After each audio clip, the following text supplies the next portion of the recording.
শুক্রবার হামাসের পক্ষ থেকে ৩ ইসরায়েলি জিম্মির নাম প্রকাশের পর এভাবেই উচ্ছ্বাস প্রকাশ করেছেন জিম্মিদের পরিবারের সদস্যরা। এরা হলেন ৫৬ বছর বয়সী বেন অ্যামি, ৫২ বছর বয়সী ইলি শারাবি ও ৩৪ বছর বয়সী or Levy.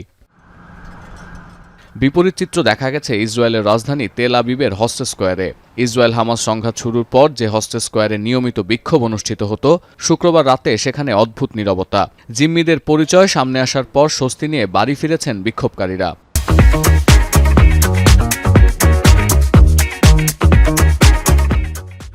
I'm relieved in some ways, but sad in other ways because so many are left behind. I think it'll be 76 that are still left there. It's great for the country, great for everyone. I think that everyone needs to be released right now. তবে ইসরায়েলের বিরুদ্ধে আবারও যুদ্ধবিরতির শর্ত ভঙ্গের অভিযোগ তুলেছে Hamas. ফিলিস্তিনের স্বাধীনতাকামী সংগঠনটির দাবি, নেতানিয়াহু বাহিনীর অপতৎপরতায় গাজায় ত্রাণ সরবরাহ ব্যবস্থা স্থবির হয়ে যাচ্ছে। পাশাপাশি জিম্মি অবস্থায় নিহত ইসরায়েলি নাগরিকদের দেহাবশেষ দেশে ফেরত পাঠানো সম্ভব নয় বলেও ঘোষণা দিয়েছে হামাস। সংগঠনটির পক্ষ থেকে বলা হচ্ছে, ভবনের ধ্বংসাবশেষ সরানোর জন্য যে সরঞ্জাম প্রয়োজন তা গাজায় প্রবেশ করতে দিচ্ছে না ইসরায়েলি প্রতিরক্ষা বাহিনী। একদিকে যখন জিম্মি বিনিময়ের আনুষ্ঠানিকতা চলছে, ঠিক তার আগ মুহূর্তে তেল আবিবকে নতুন সুখবর দিয়েছে ওয়াশিংটন।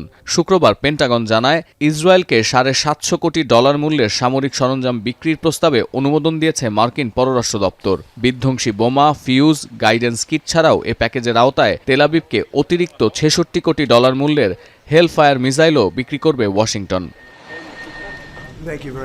এদিকে সম্প্রতি যুক্তরাষ্ট্রের নাগরিক ও তার মিত্রদের বিরুদ্ধে উদ্দেশ্যপ্রণোদিত তদন্ত ও গ্রেফতারি পরোয়ানা জারি করায় আন্তর্জাতিক অপরাধ আদালতের ওপর নিষেধাজ্ঞা আরোপ করেছেন নবনিযুক্ত মার্কিন প্রেসিডেন্ট ডোনাল্ড ট্রাম্প। ৯৬টি দেশ নিন্দা জানালেও ট্রাম্পের এমন সিদ্ধান্তের প্রশংসায় পঞ্চমুখ ইসরায়েলি প্রধানমন্ত্রী। পাশাপাশি ওয়াশিংটন সফরকালে যুক্তরাষ্ট্রের হাউস স্পিকার মাইক জনসনকে ইসরায়েলে আমন্ত্রণও জানিয়েছেন Benjamin Netanyahu. Critical decisions that show his commitment and the American people's commitment to Israel have come to the fore instantly. First, he renewed immediately the supply of weapons that had been stopped, which we need as we're fighting for our future, for our existence. Netanyahu আরও দাবি করেন, মধ্যপ্রাচ্যের সীমান্ত এলাকার চারদিকে ইসরায়েলের শত্রুরা ঘাঁটি স্থাপন করেছে।